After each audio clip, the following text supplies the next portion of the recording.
All Michael right. Nagy here with KJAG TV, and I'm here with Chris Mitchell. How you doing today? Doing great. Happy Mother's Day to you. It's good to have you. Now, you want to tell everybody a little bit about what you do? I'm with Lexi Capital, one of the precious metals leaders. We are one of the #1 precious metals dealers in North America for gold, silver, platinum, and palladium. We also deal in Bitcoin and 6 other cryptocurrencies that you can diversify an IRA or 401k with. Now, a lot of people, they don't really understand what Bitcoin or cryptocurrency is. Can you give us a little easy explanation for people to understand? Sure. Bitcoin's just digital money. So it's money you can send around the internet. As long as you've had a credit card or an online bank account, you've had digital money. However, Bitcoin was a computer science breakthrough. It solved a problem that had never been solved before called the double spend, which is if I'm going to send you a digital dollar, how do I prove to you that I didn't send a copy of the same thing to somebody else? Because in the digital world, it's really easy to make copies, right? Counterfeits, you can copy photos or any kind of digital content. So Bitcoin came up with this solution. It allows me to send you a dollar, prove that I didn't send it to anybody else at the same time. We don't have any intermediaries, no middlemen, no banks sitting in the middle taking a fee or slowing things down. So Bitcoin allows you to send money anywhere in the world instantly and almost for free. Awesome. Now, how safe is Bitcoin? Well, when you say safe, what do you mean by that? Like safe investment. Like how safe is it to invest in Bitcoin? So to give you an idea, again, investing in Bitcoin, I typically don't recommend anybody invest more than they can afford to lose completely because it's very volatile, more speculative. However, if you put 10,000 in Bitcoin, 3 years ago, today it's worth over 100 grand. You put 10,000 in Bitcoin 7 years ago, it's worth $20 million. Wow. Right? So pretty safe. Sounds pretty safe to me, right? Yeah, right. Now, this Bitcoin halving is coming up. How do you think that's going to impact the price? In my opinion right now, it was a buy the rumor, sell the news type event. A lot of what we would call the mooners, the people that just think Bitcoin is always going to go up, are thinking that it's going to go up right now. And I think on the other side of the fence, you're going to have people shorting it, betting it's going to go down. So, short term, I think there's going to be some downside. Longer term, I'm still very bullish on Bitcoin long term. And how are the other cryptocurrencies affected by Bitcoin's performance? So the alternate coins typically follow Bitcoin. So when Bitcoin's going up, typically the altcoins are going up. However, when Bitcoin's going down, altcoins go down. They typically go down more. And in a risk-off environment that we're in right now, I think, again, if Bitcoin goes down, then alternate coins could go down significantly more. Now, I know there's a lot of energy used with the mining, and some people get concerned with the amount of energy. Is that something to be concerned about or not really? No, there's a lot of study and speculation regarding the energy consumption. I personally don't think that it is a environmental concern.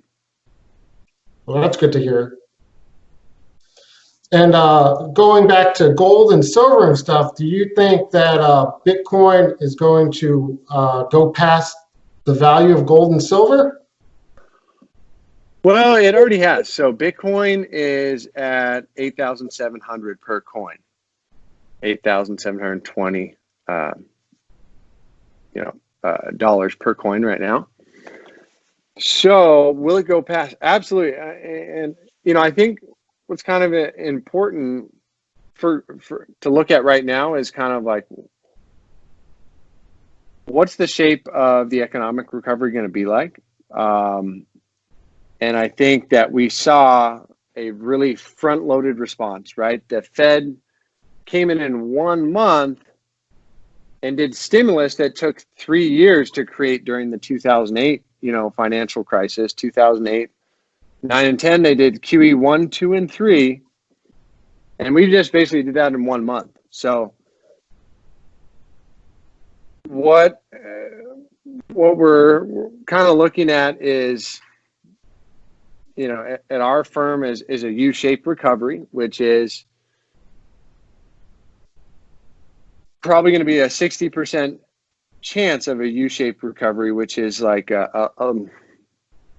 it's a more depressionary type 20s environment. Might not be 2020 or 2021 we go into a full depression, but it looks like over the next few years to a decade, it'll be a depressionary environment. Why? You have to look at two things: households and corporations. And right now the households are stressed, right? Millions of people lost their jobs, and when they reopen, they're probably not getting them back, right? And they're still shell shocked, right? People are still scared of the virus, and they're burdened with debt. And anybody prudent right now, precautionary with any common sense, is going to say, you know what? I think I'm going to save some more, and I'm going to spend less, right? Mm-hmm. And people are going to have lower incomes. When the economy does reopen, it's not going to be everybody full-time employment. Like, we're going to give you a raise. It's going to be less hours, and we're going to cut your wage or something like that. More of a gig type work. So that's for households. Then you got corporations, right? Which I don't think I'm going to get into corporations yet, but so why do people spend money, or why are they spending less? Allegedly, 40% of the U.S. households have less than $400 cash in the case of an emergency. So household savings is going to go up right now, and they're going to have lower investment. Purchases of homes is going to be sharply down. So household investments down. So that's the household sector. Now let's look at the corporate sector. And the corporations were highly leveraged right now, more leveraged than they were in 2008. So how do these companies survive? They got to reduce their leverage, and they cut costs, and then they reduce their labor. So it's more layoffs, right? We've got so then we got corporates doing the same thing. They're going to increase their savings, and they're reducing corporate expenditures. So higher savings, lower investment. That means slower economic recovery. Not going to be a V-up, in my opinion, which would be something where we rebound in 3 to 6 months back to a thriving economy. I just don't see it happening, because in 2008, the global financial crisis, it was the households that were highly leveraged. Now it's households and the corporations that are highly leveraged. So, are there other examples of this type of recession? Not really, right? You got 1933, the Great Depression, and then 2008, the Great Recession. And those were so much different because the speed at which everything came to a halt, right? 2008 and 1933, it was like a 3-year slowdown, 3 to 4 years of where unemployment went down, stocks went down, where you look at what happened just in the last 60 days, 35 million people lost their job. And it took us 10 years to create 25 million jobs, 60 days to lose them.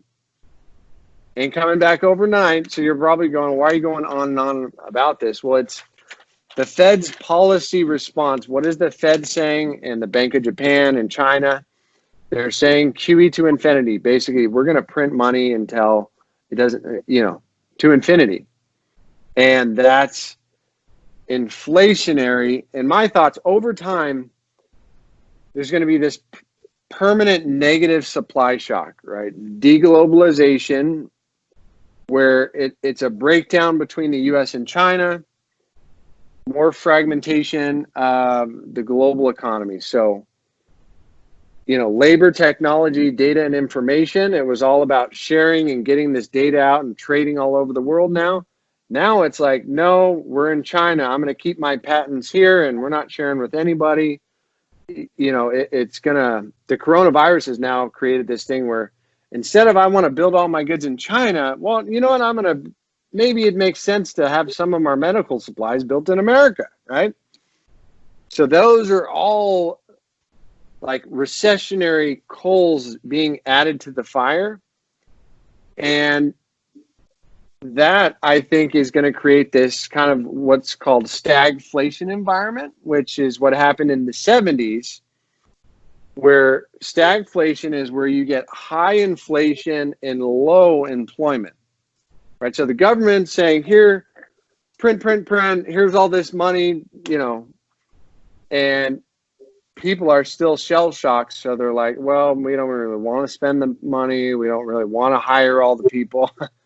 So that is what, in stagflation in the 70s, the gold price went from $34 an ounce in 1970 to 1980. It went to $850 an ounce.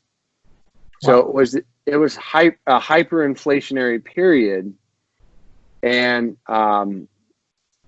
frankly, I think we have a very similar economic setup, similar opportunity, except for I think we're infinitely worse off when it comes to the economy. And do you ever think we'll go to a cashless society? Because I heard them talking about maybe a digital dollar or something. Do you ever think we'll reach that point?